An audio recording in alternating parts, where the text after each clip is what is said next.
It's time to tune in to Defending the Faith with Frank Harber. Hear the latest about religious liberty. A win for religious freedom in one of the remaining blockbuster cases facing the U.S. Supreme Court this term. A legal battle continues for the Little Sisters of the Poor for nearly a decade now. A street preacher armed with a speaker, a microphone, and a camera strapped to his chest is now banned from the village. Our founding fathers believed in the separation of church and state, but not for one fleeting moment did they believe in the separation of God and government. And powerful apologetics.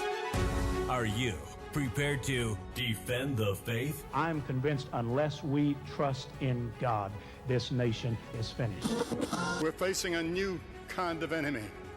We're involved in a new kind of warfare, and we need the help of the Spirit of God.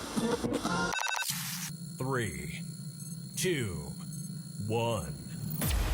Welcome to another episode of Defending the Faith. I am Frank Harber, I'm the president and chief legal counsel for Defending the Faith Alliance. We defend the faith. We defend the faith in the legal arena. We have several cases going right now. We just concluded a great case in Kentucky that had a successful outcome. We have several other things that are going right now. But we also defend the faith in the marketplace, and that is that we help people understand why Christianity is true, how Christianity can make a difference in people's lives, why Christianity can be trusted. And today we have a very special episode which focuses on prayer. And it's difficult to talk about Christianity without talking about the power of prayer and the realness of prayer. Prayer is not just something that you do and, just say some words and nothing happens. Today, what we're going to be talking about is something very real that can change your life. It can change your family. It can change your church. It can change your community. We're talking about something supernatural today. And this is very, very excited. If you can't get excited about prayer, then this is the episode that you need to hear, because you will be excited about it after you hear some of the things that we're going to talk about, because prayer is a game changer. And if you're a Christian and you haven't been praying, you've been missing out on the blessings, just the untold blessings that could be yours that could come through prayer. And so today we have on the show Dr. Kie Bowman. And Dr. Bowman and I go way, way, way, way back. In fact, I remember when I first met him, I thought it was Billy Graham that was walking up on me. I mean, his whole life he's looked like Billy Graham, but when he was younger, I mean, he looked like the spitting image of the young Billy, and preached like him too. I mean, the first time I ever saw Dr. Kie Bowman preach, I was like, man, I should quit preaching. I just can't even preach compared to this guy. He was just like watching a Porsche, race down the road, and had all kinds of. In fact, the last time I saw him preach, he preached at the Southern Baptist of Texas convention, and he got up there, and I was sitting in the balcony, and they had this convention at Hyde Park Baptist Church, and I sat in the balcony so I could see, Kie's notes, and I was like, I'm going to get to see the master at work. I'm going to get to see what he does. He didn't even use a note. I'm talking about he got out there on his bicycle, Mom, look, no hands, and he preached that whole sermon. It was absolutely incredible. He's been like that his entire life. He's just an amazing man of God. He's the pastor of Hyde Park Baptist Church, the Hyde Park Baptist Church in Austin, Texas, legendary church, and the Quarries Church now, which is also in Austin. And so he goes back and forth on every single Sunday and preaches at both of these locations. He's been in Austin a long time. He's just a legend. And he has written most recently something on prayer. He has become, in my opinion, one of the foremost experts in prayer in the country today. When he speaks about prayer, I listen, preachers listen, and this is going to be an exciting episode. Dr. Kie Bowman, welcome to Defending the Faith. Thank you, Frank. I love you and appreciate you. And that was an amazing introduction. I'm going to have to record that, listen to it on my days of discouragement. Thank you, buddy. I appreciate you. Yeah. So how long have you been in Austin, Texas? Just celebrated 25 years in May Wow. of 2022. Yeah, 25 So, years. so I just read your book, the City of Prayer, and you start out talking about you were preaching in Northwest Arkansas, and you came across this guy named Dr. Ronnie Floyd, and he looked a little pale and he looked a little thin, and he had been fasting, for I guess 40 days. Maybe he had just finished. Mm-hmm. And that's right. Yeah. And then, you came upon this revelation that, that someone could fast and receive spiritual information and spiritual power. How revolutionary was that to you at the time that happened? Huge. I had fasted a few days here and there over the years. This occurred, the incident you're referring to occurred back in the mid-90s. And I was still pastoring in Georgia at the time. And I was preaching a youth camp, about 1,000 teenagers. And we were having a revival, man. It was incredible. And I was actually fasting during the week just to get power on my life. Ronnie walked in to speak to the kids, and he was rail thin.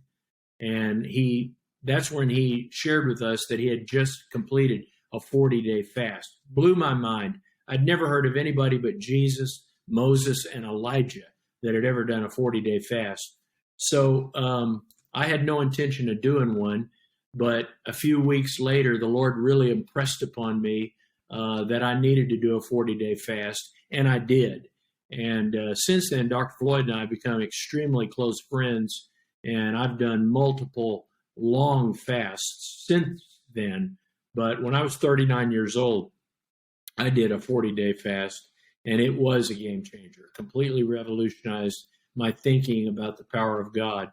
And I've done many 21-day, 10-day, 7-day, and I fast once a week and have ever since then. So since the mid-90s, I've fasted 1 day a week, at least every single week. Your book blew me away, The City of Prayer. We're going to tell everybody where they can get this in a minute. But, in reading this book, and of course, I thought it was interesting because, spiritual awakening came to some of the most unlikely places you could ever imagine. So if you think it could never come where I'm at, you might actually be a candidate to see a spiritual awakening come where you are. But right. I was speaking this morning to Dr. Malcolm McDowell. Sure. And he wrote a great book on on the history of spiritual awakening. In fact, it's being, he has a new one coming out. It's being done by Seminary Hill Press. Southwestern Baptist Theological Seminary is publishing this new, a book on the history of spiritual awakenings. It's about to come out. And I was telling him about your book because I had read it. And, I was telling him, I said, Dr. Bowman brought out something really interesting because the Moravian Brethren, they organized prayer to the degree that they were praying around the clock, 24 hours, and they did this for 100 years. Yes, sir. And that's correct. And I also picked up something else from your book that was a fabulous nugget. I'd never caught it. I'd never seen it. And, I just have to give you kudos for catching this. But, in the book of Acts, the disciples are going to a prayer meeting, and there's this, demon-possessed lady who's following them around. But it mentions that they were on their way to the place of prayer.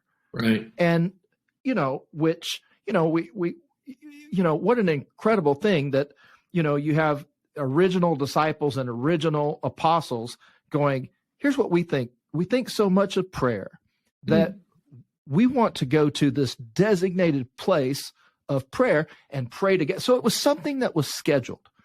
But then you brought this out about the Moravian Brethren that, they're praying around the clock. It's for 100 years. And you can trace, the great leaders of the First Great Awakening,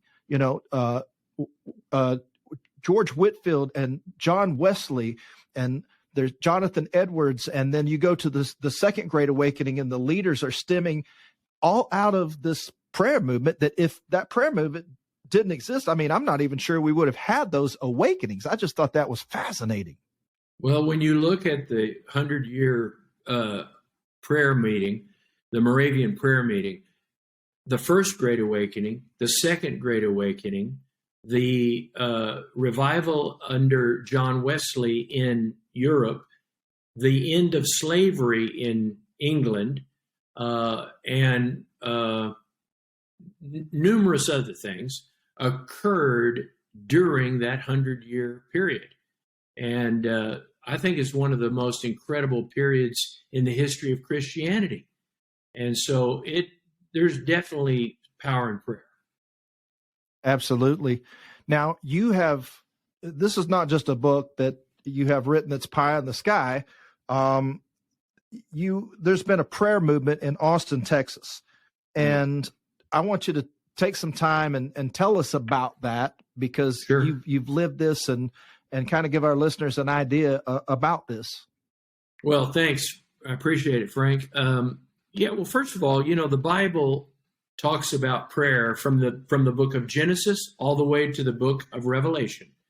And from the very beginning of Solomon's temple in 2 Chronicles chapter 6. Now, you and I as evangelists, we preach 2 Chronicles 7, and we'll keep doing it. But 2 Chronicles 6, Solomon talks about the purpose of the temple. And he says, God, this temple can't hold you. We didn't build this temple to hold God in. We built this temple so that you would hear our prayers. And so then Isaiah says, under the inspiration of the Holy Spirit, my house will be called a house of prayer. Then Jesus reiterates that about his house. My house will be called a house of prayer. So I came to the conclusion in about 2005 that we were doing church, that I was leading the church incorrectly, because I was not leading it to be a house of prayer.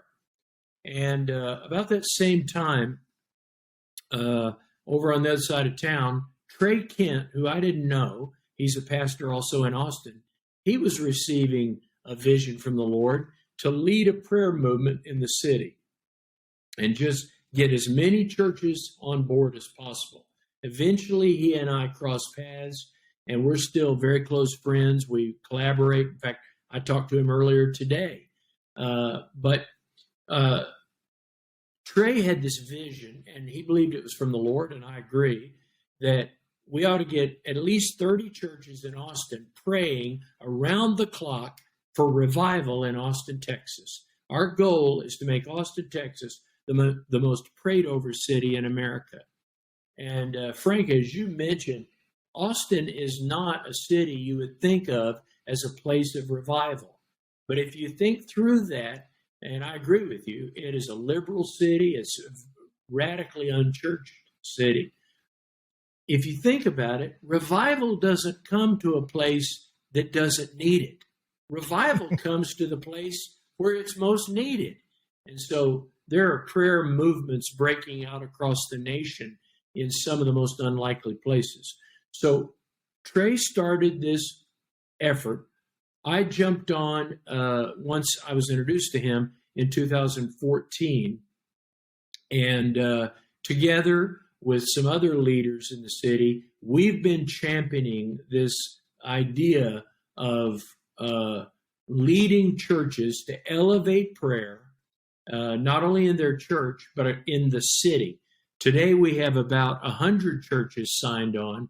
So we have made prayer our main business, and we have the goal of making Austin, Texas, the most prayed over city in America. And I could keep going, obviously, because this is a big deal.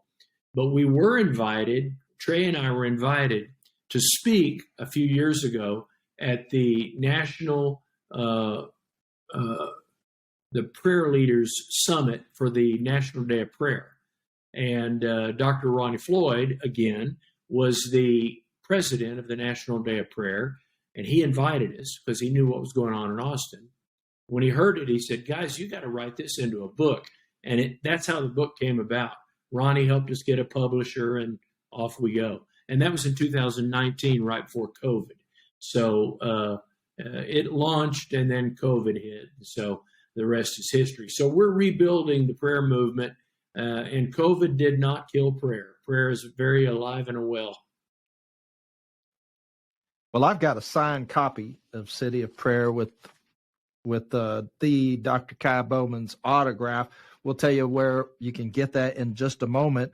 But Dr. Bowman, tell us some of the results that you've seen from all of this prayer. Well, I'll just go quickly. I do have a chapter in the book about that, and it's one of the questions most people ask. And let me just preface it by saying this. Prayer is an end in itself. As somebody once said, the greatest answer to prayer is more prayer. And when I say prayer is an end in itself, you're talking to God.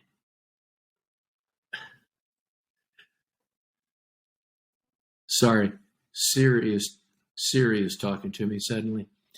Prayer is an end in itself because you're talking to God. But some of the results that we've seen as a result of the prayer movement, massive spiritual unity among churches. And if you think, and Frank, you've spent a lifetime preaching all over the country and all over the world, you know that churches are not always aligned and not always unified, even even among a denomination, let alone interdenominationally.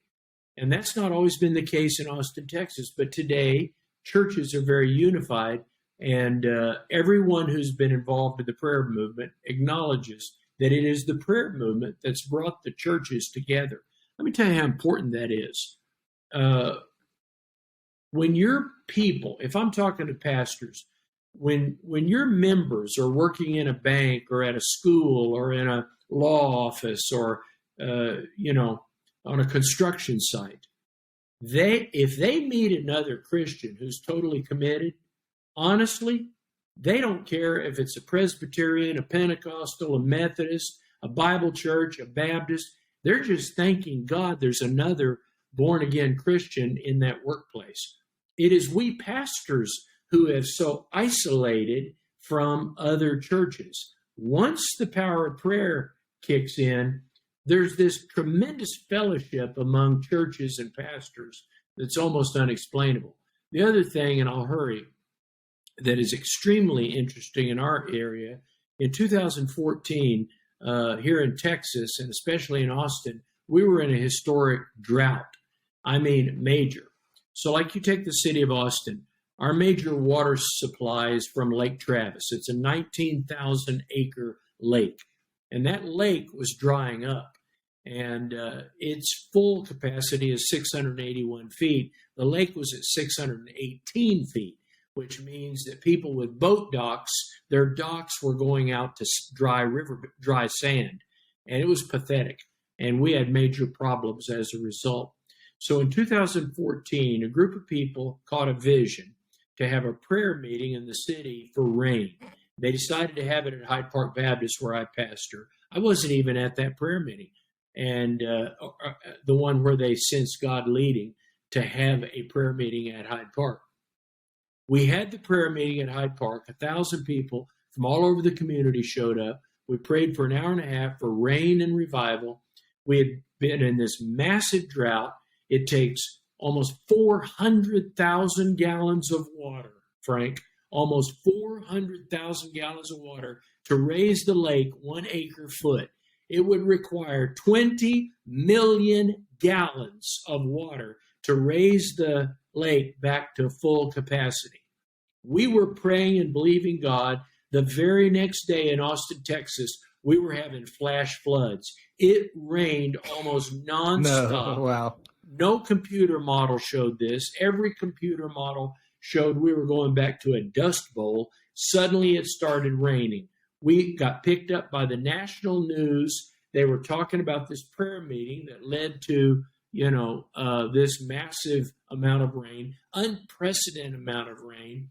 And in a little over a year, we were back to full capacity in the lake. Now, you wouldn't want that lake to be full in 1 or 2 weeks. Otherwise, the whole city would be flooded out. And so up until recently, so 7 years, the lake has stayed full until just recently. We're trending back toward that drought stage.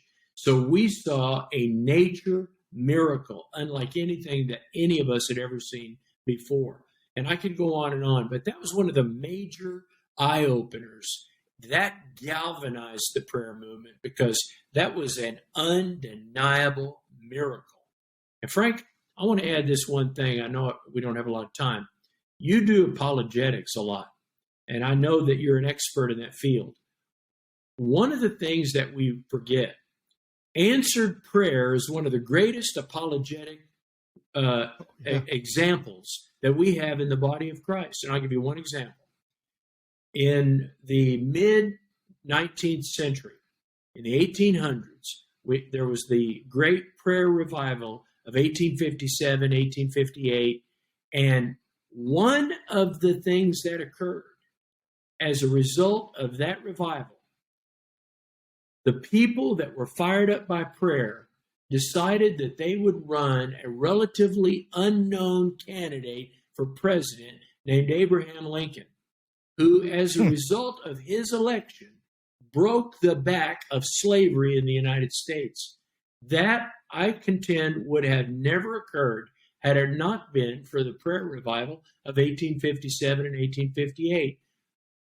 When you look at answered prayer, it's one of the greatest apologetics for the power of God that we have, in addition to the many other things that you teach, write, and preach on. Well, I remember Carl Sagan once said, how much evidence would it take for you to believe in an extraterrestrial? And he said, just one piece of a spaceship, but actually, if you think about it, just one prayer answered shows us there's a God. If God's ever just answered one prayer, but he's answered so much more than that. In your book, you talk about, God creates the world, and prayer starts right there at the start of Genesis. God says, heaven is my throne, earth is my footstool. He has this garden, and he takes time every day. He could be anywhere, but he comes to talk with us in the garden. And, this is, people may say, well, I'm not interested in prayer, but God sure is, isn't he? From Genesis to Revelation. In fact, I'm reading the Bible through again in 22, and I'm using a highlighter, and every reference to prayer I'm highlighting in a Bible I bought just for that purpose. I'm in 2 Chronicles in the Old Testament now, and I've finished Colossians in the New Testament because I'm going back and forth. There isn't a book in the Bible so far out of all these books that doesn't make reference to prayer. And, it's amazing. So, Kie, how can our listeners elevate prayer in their city? Well, 3 ways. Number one, there are 3 ways: personal, church, and city. So if you look at the personal aspect, you need to go to an extraordinary length to pray. So what does that mean? What is extraordinary prayer? Well, it differs in different people's lives. If you're not praying every day, extraordinary prayer for you would be a daily prayer time. So every believer listening to my voice right now, watching this podcast, needs to make a commitment right now to never miss a day of prayer again for the rest of their life. Okay, let's begin there.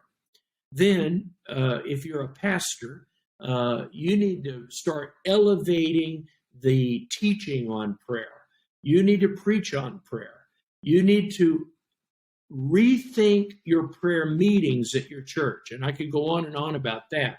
But, you mentioned about a minute ago, Frank, you mentioned about the book of Acts. Somebody said to me, in the book of Acts, everything in the book of Acts happens at a prayer meeting, after a prayer meeting, or on the way to a prayer meeting. And I believe that. But if you think about the way we've devalued the power of prayer in most of our churches, our prayer meetings, if we even still have them, are the deadest part of our experience. We need to rethink how we do prayer meetings to infuse the dynamic expectation that God is going to show up and God is going to do something in the life of our people and in our church. And then I would encourage every person, whether you're a pastor or whatever Christian may be listening right now, or whoever's listening, study the Bible looking, just like I'm doing. Every time you pick up the Bible and read it, look for those promises regarding or mentioning prayer. And then finally, in your personal prayer life, read great resources on prayer. More books are written about prayer than any other aspect of the Christian life. And there's been an explosion of books about prayer since about the middle of the 19th century, leading right up to today. We are in the middle, or somewhere in the midst, of the greatest prayer awakening in the history of the church. Never have we seen prayer elevated and mobilized like it is right now today. Not even, I'm going to make a bold statement, not even in the days of the early church was prayer so universally elevated as it is today around the world. And people, we need to be learning about this. We need to be getting resourced. We need to get involved, and we need to get plugged in to what God is doing, because, as you well know, Frank, every great move of God has been preceded by a prayer movement. Today, we're in the middle of the greatest prayer movement in the history of the world. So my question is, what is God about to do? And I would suggest to you two things. Either we're about to see the greatest spiritual awakening in the history of the world, or the return of Jesus Christ, or both. Well, Kie, kind of give us the big picture here as we wind up. Well, when we think about prayer here in Austin, obviously we're focused on our city, but our big goal, big picture is we want to make Austin, Texas the most prayed over city in America. The exciting thing for us, and I co-authored this book with Trey Kent, the exciting thing about this book and this movement is people that have been reading this book, and the book has really spread all over the place. We get calls and emails from missionaries around the world, from pastors, from other prayer leaders. And one of the things that really exciting to me is people are hungry for prayer because we're hungry for God. And we're tired of the business as usual approach to religion. And we want a fresh, transcendent touch from God. And this is universal everywhere in the body of Christ. And so as we've been pouring into prayer here in Austin, what we found is this really connects to the heart of people everywhere. So we want to see evangelistic results that are second to none. I want to win more people to Christ as a result of prayer. In fact, I'm writing an article for a new textbook on evangelism right now on the subject of evangelism and the Holy Spirit. And so we are very anxious to see the Spirit of God touch down in power in our city and in our churches and in our personal lives so that we're more highly evangelistic. And then we want to see spiritual awakening in our lives, in our churches, and in our city. And quite honestly, we want to plug into what we believe is a coming spiritual awakening across this country and across this world. We believe the time is now, and prayer precedes, and we're involved in something phenomenal. And I want to invite every listener, get involved in the prayer movement. Whatever it takes, however you have to plug in, find the resources, find the opportunities, and get involved in what God is doing today. And what God is doing today is a river of prayer that is leading to an ocean of spiritual awakening. That is incredible. And I know that when I was at your church for the convention, for the Southern Baptist of Texas convention, and We have a new executive director, Dr. Nathan Lorick. He's doing a wonderful job. I think y'all had people constantly praying that whole time, and it made a big difference, didn't it? We set up a prayer room, and we had people praying the complete during the convention. We never stopped praying. We had 24/7 prayer going on. Wow. So this book, I just got asked if I could hook somebody up with a copy. Dr. Malcolm McDowell, who might be the greatest authority on spiritual awakening I know of alive. I love Dr. He asked McDowell. me today, could I get him a copy of this book? And I was like, Doc, you're lucky. I actually have an extra copy, and I'm going to take that to him this week. But Kie, how can we get a copy of this book? Now, you gave me this book. You put it in my hand, but so I don't know how to tell somebody how to get a copy. Well, obviously it's on Amazon, and the book publisher is a great resource, prayershop.com. Prayershop.com published the book, Prayer Shop Publishers, and you can get the book directly from prayershop.com. And when you go to prayershop.com, all their books are about prayer. It's a great resource for anybody who wants to get more involved in prayer. But the book is available on Amazon, and I'd say that's probably the easiest way for anybody. So, and also to Dr. Kie Bowman, how can people listen to your messages? Because I'm not building it up too big. What a magnificent preacher you are. Well, thank you. How would we hear sermons by you or get resources? Oh, thank you. I would encourage people to follow me on Twitter at Kie Bowman. And our website has all our resources. That's hpbc.org. And then also our YouTube channel, the Hyde Park Baptist Church YouTube channel. But I want to encourage all of your listeners, if you're not on Twitter, get on Twitter. The Apostle Paul would have been on Twitter had he been alive today. And when you get on Twitter, follow me on Twitter and let's join up and partner on Twitter. All right, I'm on Twitter. All right, I need to make sure that I'm following you. Better. So my sons produced this show, Hunter and Graham, and they can show me how to. I'll just give them my phone, and I'll be following you here in about 5 minutes. Well, it's been a joy to have you, Dr. Kie Bowman from Austin, Texas, Hyde Park Baptist Church. The next time you take a vacation there, you need to go to church there on Sunday morning, and I promise you that you will send me a thank you card, because that is the place. He's absolutely amazing. Well, God bless everybody. Remember that you can follow us at defendingthefaith.law. We've got lots of free resources. We're offering a free ebook this month called Objection Overruled, How to Answer the Toughest Objections to Christianity.